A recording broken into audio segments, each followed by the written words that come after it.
Sure. Okay, so just to summarize, it sounds like you want to get into like sort of like data analytics, data science, and you would like to use programming in order to run simulations on population growth. Is that correct? Yes, it is. Okay. What's your current experience with programming? My current experience with programming, like I I did the MATLAB on-ramp course, Okay. the one on MathWorks. But in terms of Python or anything else, I haven't really done anything thus far. Uh, Hmm. but Okay. What's the timeline they you're working with? 1 year. Like 1 year from today? 1 year when like my When's your thing school due?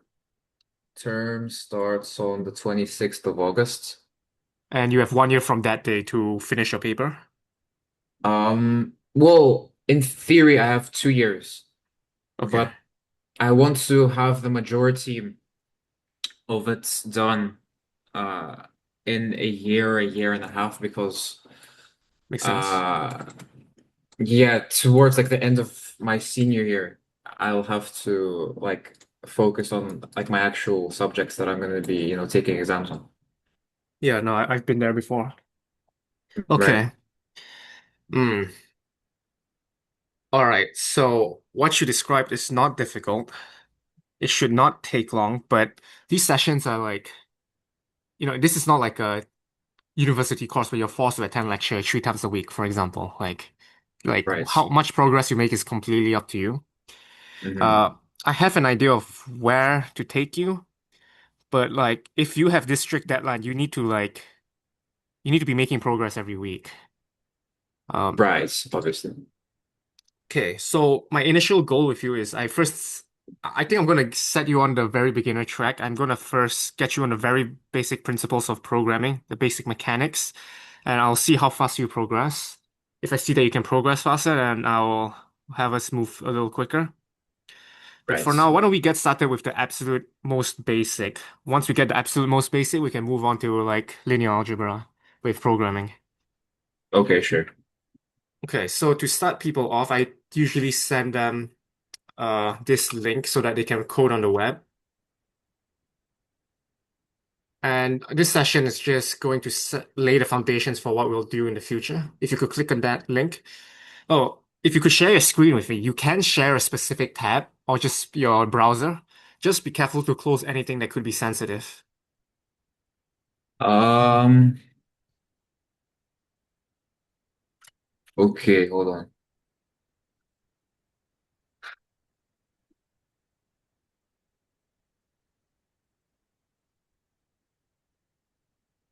Okay, to see Yes. All right, could you open up the link I sent you? on Zoom. Yeah, yeah. All right. Okay.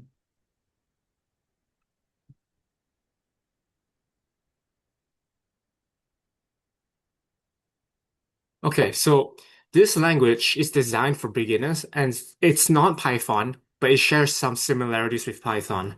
And Ah, it's designed to transition you into Python. All right. Could you zoom in a few times, like Control plus 5 times maybe? One more time. Perfect. Okay. All right. So this is going to be like the absolute basics, but I'd like you to think of two numbers and add them. uh-huh. Yep, two So numbers. I'm gonna say,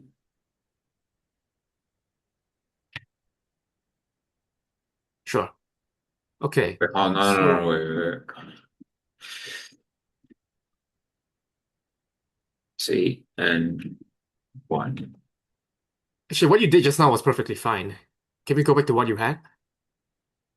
Right. So just like two plus three. We don't need to add Uh, one there. I don't know. I just Perfect. kind of my instinct was to store it as a variable from MATLAB. Okay. So we'll get there at some point. But what I wanted to show first is that programming is like using a calculator, which is unsurprising Right. because a calculator is a computer. It is. Um, Yeah, so we have a simple arithmetic, 2 plus 3. Can we add another number here? Uh, would you like into this line? Yeah,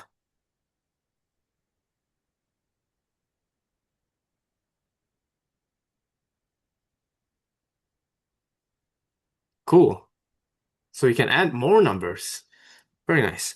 Could we change one of the plus to a minus? Just one of them. Oh, what's happening here? Group level. Ah, okay. So it's like it's kind of like order operations. Exactly. Um, and will it produce a negative number? Okay, yeah. So Okay. So in real life mathematics, there's a convention for the order of operations. Depending where you right. are in the world, you either call it bitmas or pandas. Well, that does not exist here. If you think about it, in programming, there are many, many more operations. Right? In real life mathematics, there's like 6 letters. In programming, there will be at least 20 letters. There'll be a lot of rules. And to memorize those rules is very painful. This language is designed for beginners, and so they don't make you memorize anything, but you do have to be specific. Whatever. So in this line too, the computer was asking, do you want to add first or do you want to subtract first? So here we Right. use parentheses to say, yes, we want to add first and then subtract. So there's this idea here of there's many things happening in one line, but what is the order in which we want them to happen? So will this do the same thing? So what do you want to subtract? Ah, no, wait, sorry. Okay. Oh, clever. So yeah, there's also negative numbers. Like you figured that out. It's very nice. Aha. Wait, let me. Can I actually? Wait, do does it have to be capital letters? What is this? I want to do modulus. Modulus. I don't, so different languages will have different ways of saying stuff. Modulus in this language looks different. It won't look like that. Ooh, what does it look like? Uh, okay, since you're asking this question, I'll show you. Is So it you like have Mhm. the lines? The lines. What do you mean by that? Um, hold on. Let me just. So say you have like any function, right? If you want the mod, like Oh, no, no, it's not going to look like that. So right. I'll send it to you. I'm going to send you a page. You know how when you're using a graphics calculator, you have like functions that you can use from a calculator? Uh-huh. So we have same thing in programming. If you click on the link I send you, it will open up like a list of all the functions that you can use. In this case, what you're asking is num modulo, this one right here. So it's going to look like that. And what are the? Oh, is this like an array? It's not an array. So if you look up above, it's like, oh, I think I can draw on your screen actually. Let me draw on your screen. Yeah, yeah, if you look at that, it tells you what this function. So what is a function? A function takes in things and produces a new thing, right? Inputs to outputs. Right. What you read up there is saying what does it take in? So it takes in a number and a divisor, and then it produces a new number. Uh-huh. You see that? So it's not an array. We call this arguments. Arguments to a function. These are Ah, so things like that it it's takes. so like in logs kind of. Sure, yeah. Yeah, can we try that? Can we use num modulo here? What if there's within this function there's an operation, Let's try it. say like addition in the Sure, brackets? let's try it. Only one way to Okay, find out.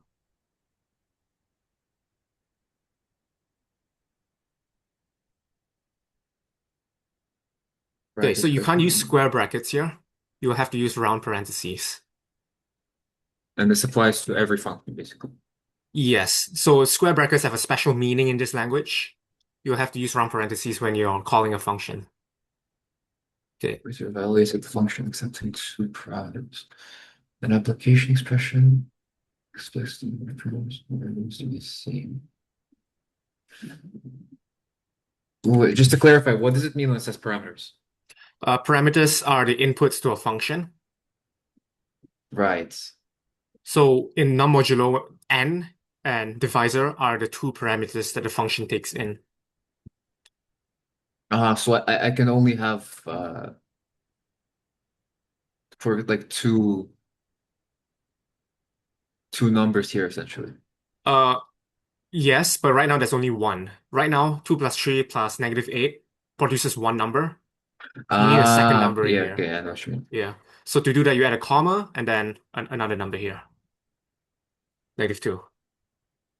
See if that's right. So that's 5, -3, negative. Yeah, I think that's right. And the -2. Yeah, because it is mod, right? Okay. So this is a really important idea as well. First, we have functions. The idea that we can use functions very similar to real life mathematics. We can have arithmetic inside uh, the arguments that will go into modulo. So the same way we can subtract and add on the same line, we can also like add and also get modulo on the same line, right? The order of operations still apply. What's interesting here is that 2 plus 3 plus -8 must happen first before the modulo happens. Why is that? Oh, to take the absolute value. Yeah, in order to get the modulo, you need a number, right? So what's the number? Oh, 2 plus 3 plus -8. Yeah, well, it's just gonna be -3, but there's three. hmm Okay, can we add this whole thing to another number? Um, well, we could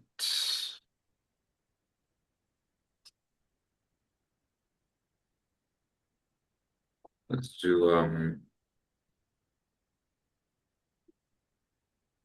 Yeah, sure.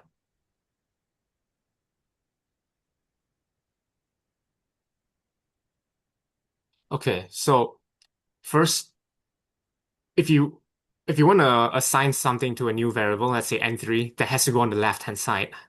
yes, right. Yeah. Force of habit. So in mathematics, that wouldn't matter, but here it does. The other thing is you don't actually have to write print. I don't know if you noticed, we haven't been writing print at all. We've just been Oh, writing the variable. So not all languages are like this. This one is. So you can write less stuff and see things. Okay, so yeah, if you run this, it perfect. So okay, looks like you know how to do this already, and why we introduce. So just to recap what has happened, we started with arithmetic. All we did was plus minus, performing operations on numbers. But now we're getting ourselves into algebra, right? We're working with functions and we're working with variables. mhm. Yeah. And all these ideas can mix and match. We can add, we can do arithmetic before we pass the values into the functions. We can take the result of functions and do arithmetic with them, right? Right, if you It, store it as a variable. yeah, it's all mathematics. And in fact, you don't even have to store as a variable. Like line 2, you can do add plus 10 at the end of line 2. It will work. Just plus 10. Yeah, at the end of line 2. Oh, Move the plus 10 to the end of line 2. Yeah. I think, yeah, add the spaces. Oh, unbound. let's Yeah, okay, just it's just, make it, yeah, just delete plus and 2. well, we have to store it as N1. Yeah, so what you could do is yeah, this works. Perfect. Right. Okay, makes sense. Yeah. Um,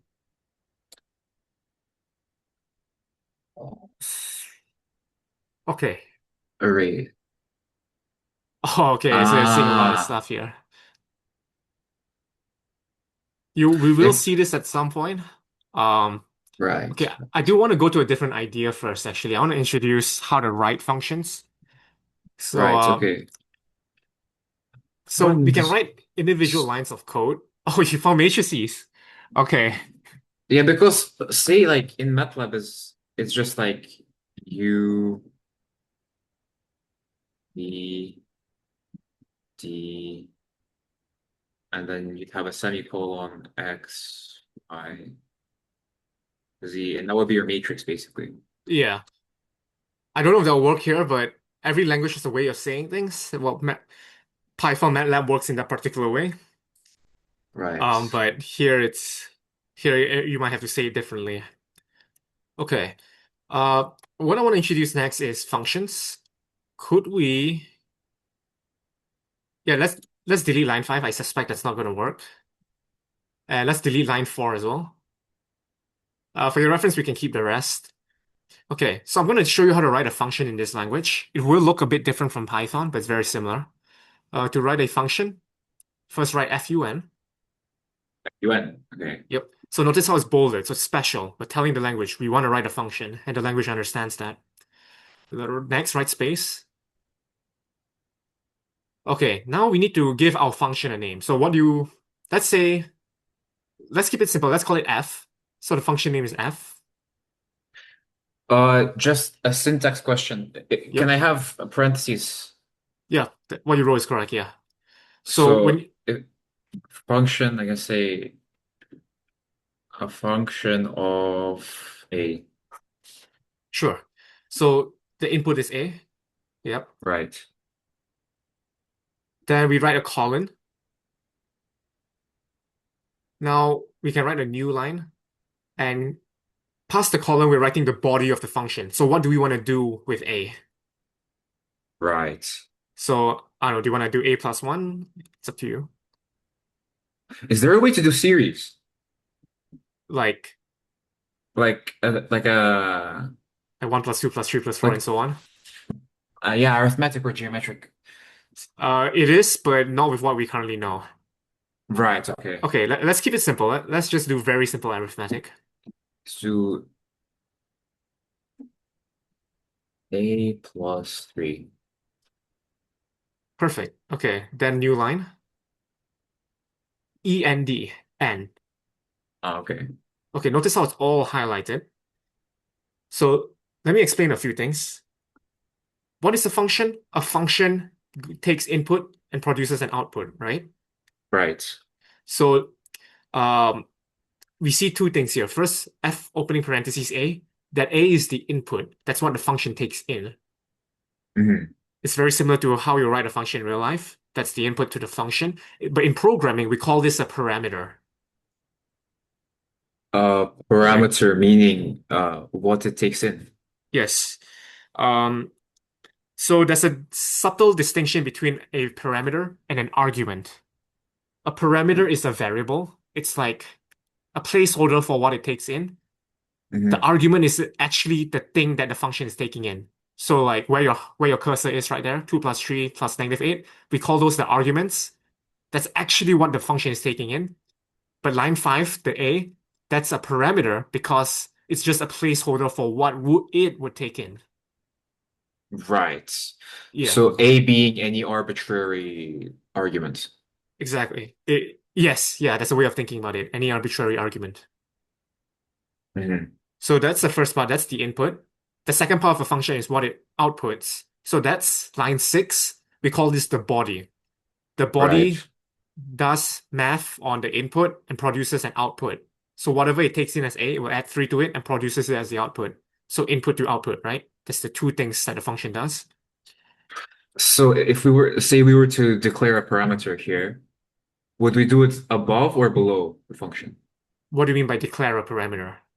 So assign a value. Okay, so let's try it. Let's try both. Let's see which one works. Okay, so to assign A a value, you can't do A equals 3. We have to call the function. In mathematics, we say we apply a function, but in programming, we say we call a function. Okay. So to call a function, we write the name of the function, which is f, Uh-huh. and then surround 3 in opening parentheses. Surround 3 in parentheses. So that's f, opening parentheses, 3, closing parentheses. Ah, yeah. So kind of like, okay. Exactly. So if we run this, let's see what happens. And do I have to say this. No, you don't have to. Okay. So let's run this and let's see what happens. F is Is you unbound. will not previously defined. Ah, Okay, so let's move it down. I mean, that kind of makes sense. I don't know why I didn't. Okay. So there's this notion of time, right? It Right. it saw the function application first that we're trying to do f of 3 before the function definition. And you say, oh, I haven't seen the function definition yet. I don't know what f is. Now we put it after and now it works. So there's a notion Right. of time, top to bottom. So say I wanted to like I kind of have like substantial lines, right? Hmm. Say I wanted to recall a function and for it to consider like another parameter, but I already declared like I couldn't already define the function as so and so beforehand, but I have one Oh, I'd like to use from before. Like, is there a way to tell the language like which one to call? so you're saying two functions share the same name? Is that what you're saying? No, right, because from what I'm seeing, Hmm. if I have f of a and Okay, then I have f of z, for example, sure. right? Uh,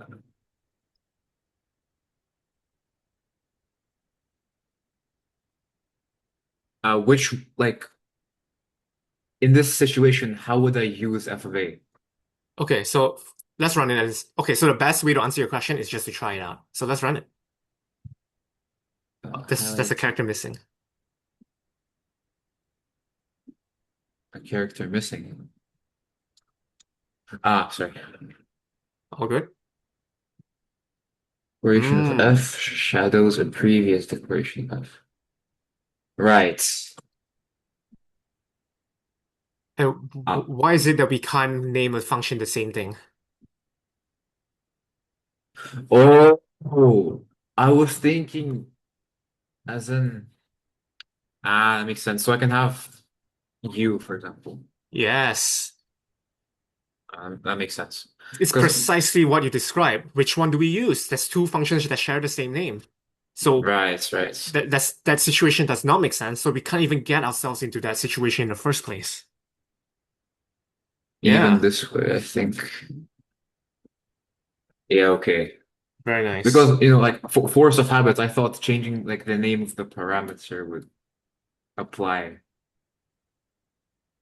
Well, because if you think about it, the parameter, it only makes sense in the body of the function, right? Ah, Like okay. beyond lines 5 to 7, A makes no sense. Like if we write Right. A past line 8, for on line 8, let's write A and let's run. Let's see what happens. It literally does not know what it is. Hmm. Yeah. Interesting. Okay. Okay. Hmm. Okay, we're progressing very quickly. Uh, So, I'm pretty sure in Python there is no such operator as fun. I think if you declare something like this before a semicolon, it would like register that as a function, to my understanding. no, in Python you have to write def, def. Oh yeah, it's def. I It's, remember. yeah, same thing, but key difference in Python is that you don't write end. Instead, Python uses indentation to determine the body of the function. Mm, Here, it does not use indentation. Here, it uses n. When it writes n, it knows, oh, that's the n of the body. right. And you would only apply to loops. It's anything that's a multi-line thing. So functions could have multiple lines, and so we have to write n to mark the end of the multiple lines. Right. Okay, makes sense. Okay. Okay, Hmm. where to now? Okay. Let me think about where to take you from here. Okay, I will now introduce. Okay, so what we have been doing so far is the mechanics of the language. It's sort of like you're learning a new language, and we're sort of learning simple words, simple sentence construction, but we're not like writing meaningful essays or poetry yet, right? Yeah, okay. Okay, so my goal now is to get you there. A big problem with that programmers face is that when given a blank page, they don't know what to do. Right. I'm now gonna, and like even if you knew all the mechanics, like you knew how to write functions, you knew like plus, minus, and whatnot, that doesn't mean that you know what to do when you see a blank page. I'm now gonna Right. talk about Uh, what are some things that will help with that.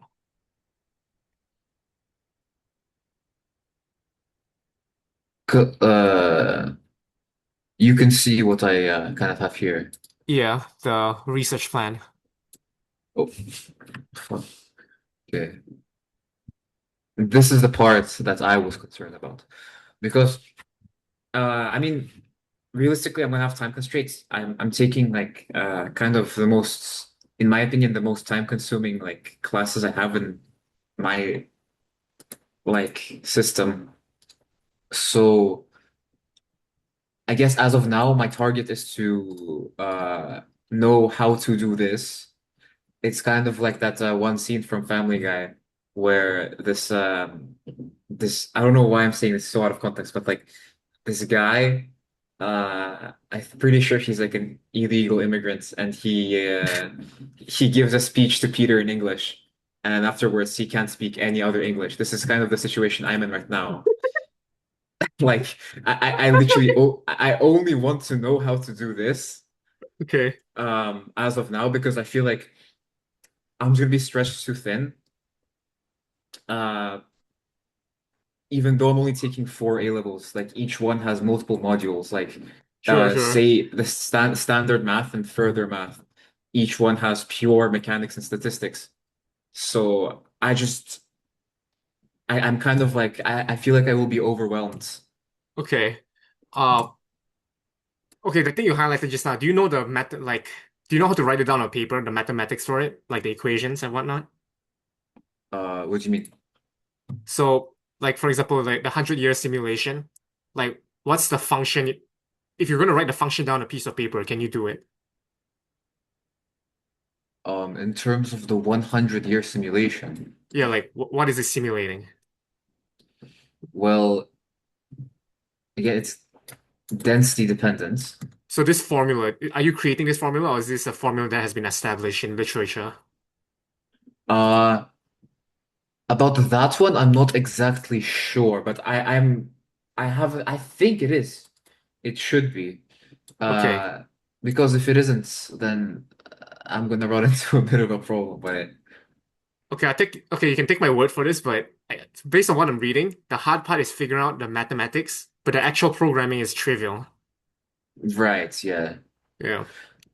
Well, I mean, in terms of mathematics, like I'm not really that worried about that. Like, Okay. uh, again, most of the stuff that's telling me here, like partial differentiation, linear algebra, like I would know how to do it on paper. It's this part that I'm con like how to integrate code with like, my workings there. Okay. Yeah, I think all this is doable. I don't think you're that far off. Especially like the rate at which we're progressing. We're progressing really quickly right now. So I think it's very doable. Hmm. Okay, all right. I'm gonna introduce the next idea for us, which is gonna be the foundations of everything we'll do. Right. Okay, so I want you to just write the number five Okay. on line 15 here. And I want you to run it. Well, where's my question? Okay, you see that So five? I do. Okay, can we delete the line 13 just to free up or like or comment it out. We can also use oh yeah, that's fine. Okay. Let's run it again. Oh, to comment out, just use hash. Yeah, so if you want to keep it for your reference. Okay, so we see the five, right? Now, what does this five mean? Um, it means five, I guess. Like in what context? Ah, in what context? Five just means five without any context, right? Now let me change the question. How about 5 degrees Celsius? Ah, so units of measure Okay. In in this terms case, of, temperature, right? It's measuring temperature. yeah, How about 5 kilograms? mass. Mass. Okay. But they're all five. But depending Right. on whether we say degrees Celsius or kilograms, that five means something a little bit different, right? Hmm. Okay. So this is the idea I want to introduce. there are two worlds. There is the world of information. So 5 degrees Celsius, 5 kilograms. That's information, ideas and facts about the real world. And that's the world of data. Data is what the computer sees. The computer Right. doesn't understand 5 degrees Celsius or 5 kilograms. All the computer sees is 5. That 5 right in front of you. Okay. Hmm. It sounds philosophical, but it's very practical. My claim is that our role as programmers is to convert information to data, perform operations on data, and turn data back into information. In your Right. case, the information is the population mathematics. You're converting that into data so that you can perform mathematical operations on them very quickly with a computer. It will Right. produce graphs, results, and those graph and results, all they are to a computer are just numbers, but to you, they mean more. They mean consequences for how population change over time, which we can apply to the real world, right? Hmm. These will be ideas that inform policy changes and whatnot. So it's kind of like the difference between pure and applied. In some sense, yeah. Um, in our case, the idea of pure is just what the computer understands. We're just So converting the things into the computer understands. right. So as in the operations Yeah, and what like the output that we get, say a graph or whatever the output is, yep, our interpretation of that is information, whereas what the computer was doing operations on is the data. exactly. As far as the computer is concerned, it's just doing a bunch of arithmetic on a bunch of numbers. It doesn't know what the numbers mean. It doesn't know why it's doing the arithmetic. Uh-huh. Only the human knows. So, yeah. Okay. Hold on, can I just check something? Because I feel Mhm. like I'm just running really slowly. That's weird. Hold on.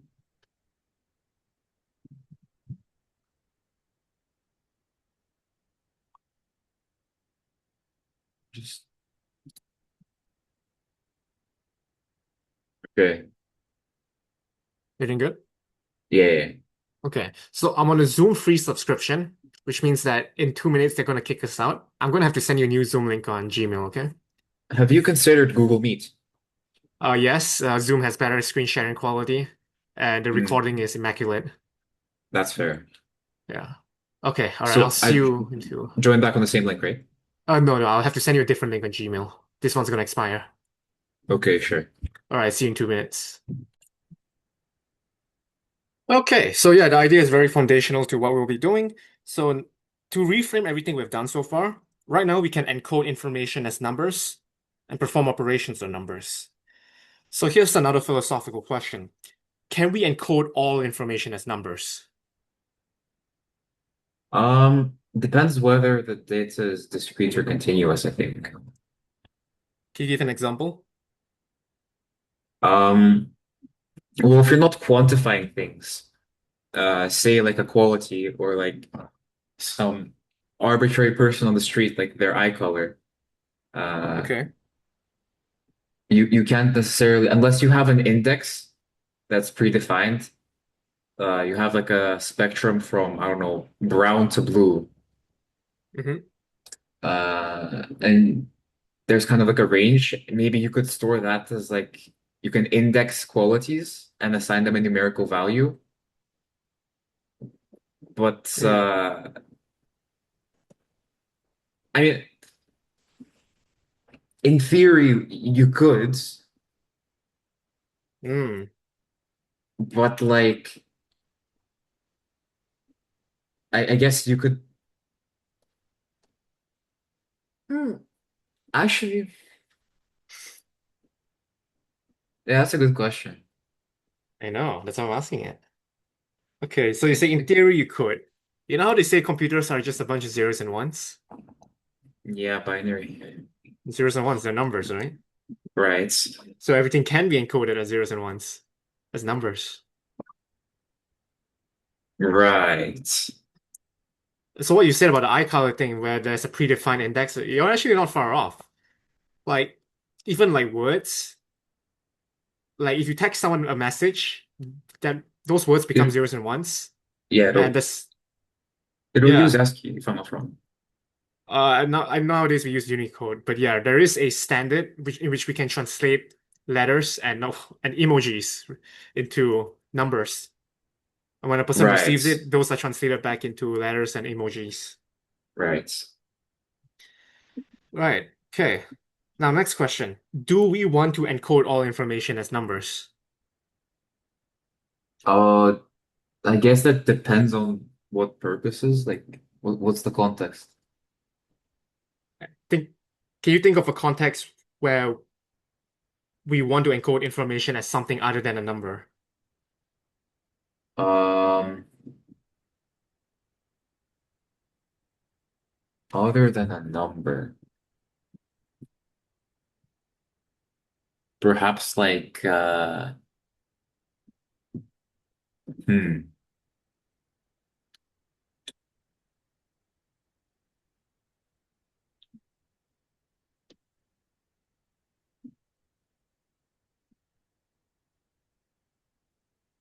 I can't really think of an example right now. Maybe I'm just like a bit tunnel visioned. Okay. Um, it is difficult, but I'll give you an example. You and I, we are transmitting information to each other, right? Right? But are we talking in numbers? No. Oh, yeah, speech. Yeah, or language, right? Language, very fundamental to human civilization. One might say it has existed since the dawn of humanity. And I'm not talking in Morse code to you, talking in words, Right. right? In Words. fact, like during the World War, people had to talk in Morse code because technology wasn't sufficiently advanced. It is possible, but when you talk in Morse code, you need a room full of people to decode Morse code because someone might make a mistake, right? Right. It's very slow. Like right now, you and I, we're talking in real time and transmitting information to each other very quickly. Morse code, very slow. You need to have a piece of paper and you write everything down. Incredibly slow, very inefficient. So that's the idea. Efficiency. We have language systems that have a lot of redundancy in them so that we can communicate effectively and very quickly. Yeah. Right. Okay, so that's the example. Language or words. So, likewise in programming, we want to be able to encode information other than numbers.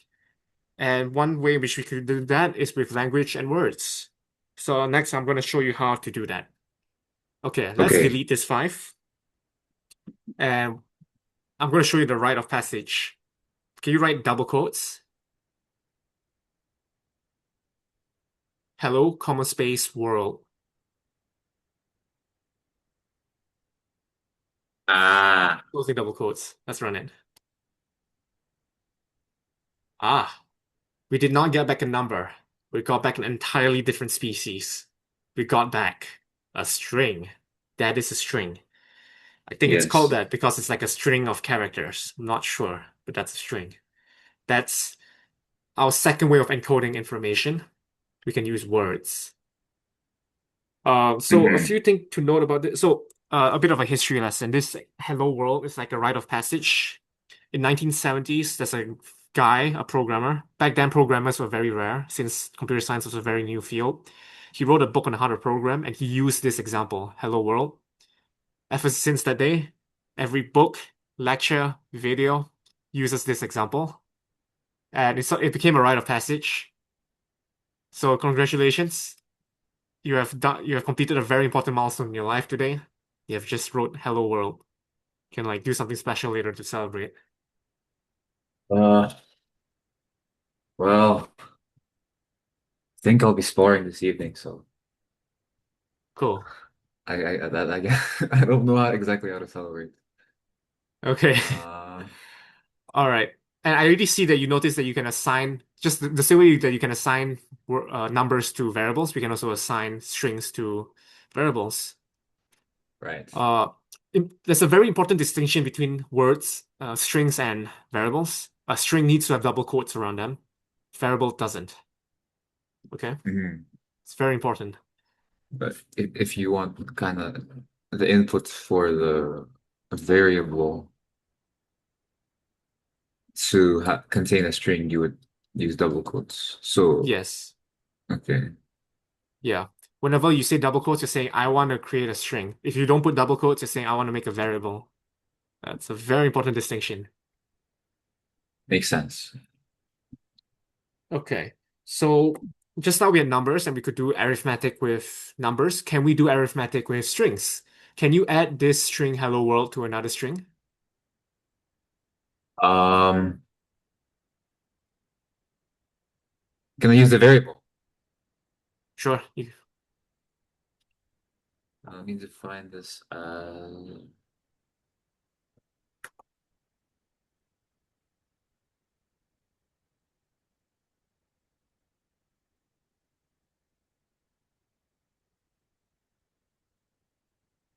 Ah, you see that?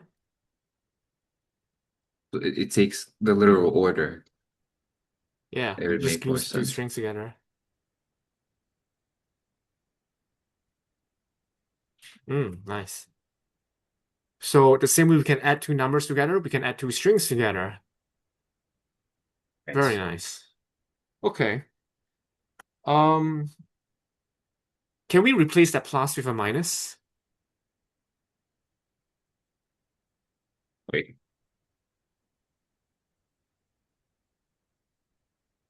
What's happening here? Right. So we cannot subtract two strings. We can only subtract two numbers.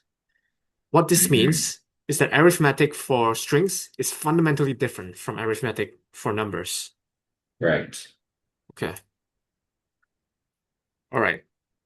Next philosophical question. Let's delete line 20. Oh, multiple is a good one. Let's have white space. Oh, just space here. So, Hmm. okay. I guess it's limiting us to.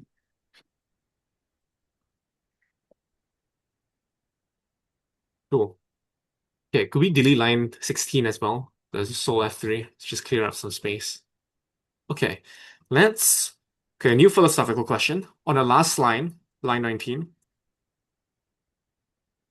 Right. Okay, can you write double quotes? Five.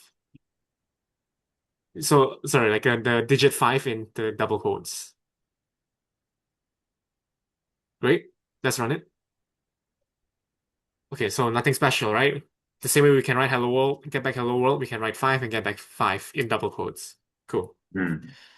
All right, on the new line, could you write just the number five, not non-double quotes? Okay. Okay, I have a philosophical question for you. Now that we have strings, and strings are a series of characters, and to write a number, we need to write a series of characters. Why do we need numbers? Why not use strings for everything?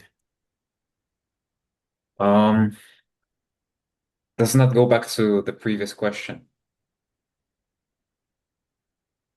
I Okay. mean, in some cases, like numbers can be part of language. If you want to quantify something like and store it as a string, you'd say, oh, there's like 5 trees or whatever. Okay. Whereas numbers in the context of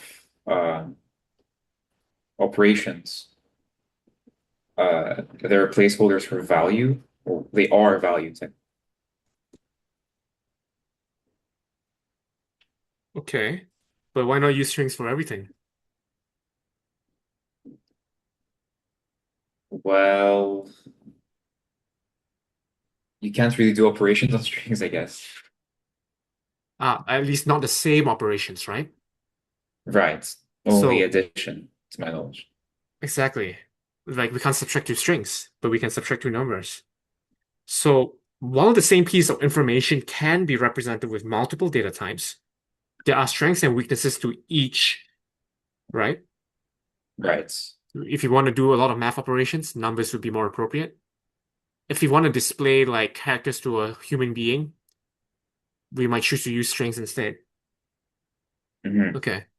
Okay, so that's a very important idea. And in your case, since you're more into the math stuff, we'll find other choices of representation. Oh, when I say representation means how do we encode information as data. That's what I mean by representation. So So data, could be a value, could be a graph, could be a general solution even. yeah, as long as it's something that a computer can understand. So later we'll see things like arrays and matrices. Those are also choices of representation, right? Right. Okay. Like, let's say like you have a bunch of temperature readings across time. We'll probably, that's a bunch of numbers. We can't use one number. We need a bunch of numbers. So we would use an array of numbers for that, for example. So we'll get to that. We'll get to that. There's one more thing I want to show you before we leave off. Let's delete line 18 and 19. Uh, There's a new data type that I want to show you. So a number is a data type, a string is a data type, a data type is a classification of data, and there's another one. All these data types so far that you've seen are very fundamental. And they encode some very fundamental information. Numbers encode basically the field of mathematics. Strings, they encode language, very fundamental to human communication. I'm now going to show you how to encode decisions. It can be said that life is a series of decisions, where a decision is fundamentally yes or no, right. true or false, on or off. These opposing dualities. In computer science, we generally call them booleans, and we tend to use true and false. Could you write true right here, like true? Now notice how it's red in color. It's a bit special. Let's run it. True. Very good. Let's delete the true and let's replace it with false. That's false. Let's run it. Okay, true and false. These two are the only two values of booleans. So, for Right. numbers, we have many numbers, 1, 2, 3, 4, 5, and so on. For strings, we can have many strings. But booleans, that's only true and false, no other ones. Right. Special in that way. So the same way that we can have arithmetic for numbers and strings, we can also have arithmetic with booleans. Can you write true and false? That's true and false. Notice the and is bolded. Let's run it. We got back false. Can we replace the and with or? That's or. True. See that? We were able to get from two booleans to one. We're adding the booleans. We call the thing in the middle a boolean operator because they operate on booleans. Intuitive. Yeah. You'll see a little bit of this in the future. For now, I'll leave it as that. Okay. Uh, for how do I want to end today? I will. Oh, you found a dark mode. Yeah, I mean my whole vibe is like dark kind. Okay. All right. So, okay. So I'm gonna start wrapping up. I like to ask my Mhm. students before we end, what is one thing you learned today that stuck with you? Um,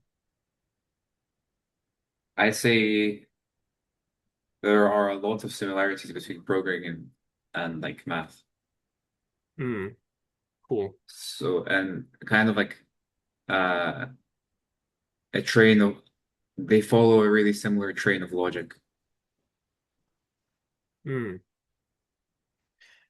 Cool. Cool. Okay. And how's the pace so far? How's the pacing? Well, the pacing's good. Okay. Like I would say I'd definitely be able to get the paper done in a year. Like, and I mean, if the programming is going to be trivial, like my only problem would be like the reading, I'd say, because like most of the math for this I know.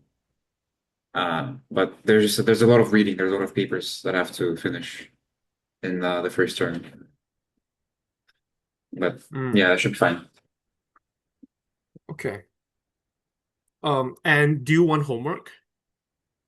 Um, sure, but uh, I don't necessarily.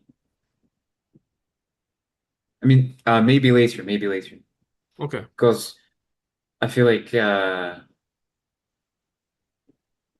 the bare kind of basics I want to be kind of like guided on because kind of self-study is a double-edged sword in terms of you start developing habits and misconceptions that like someone who has experience who learns this field by the book will just tell you like what the hell are you doing, man? And Sure, yeah, okay. All right. When you feel comfortable, just let me know and I can give you homework. It would accelerate your progress. right, yeah, obviously. Okay. All right. That's all from my end then. Okay, let's wrap it up here. I'm glad you learned something today and I hope to see you again. Yes, thank you. No problem. See you later. Bye bye now. Bye bye.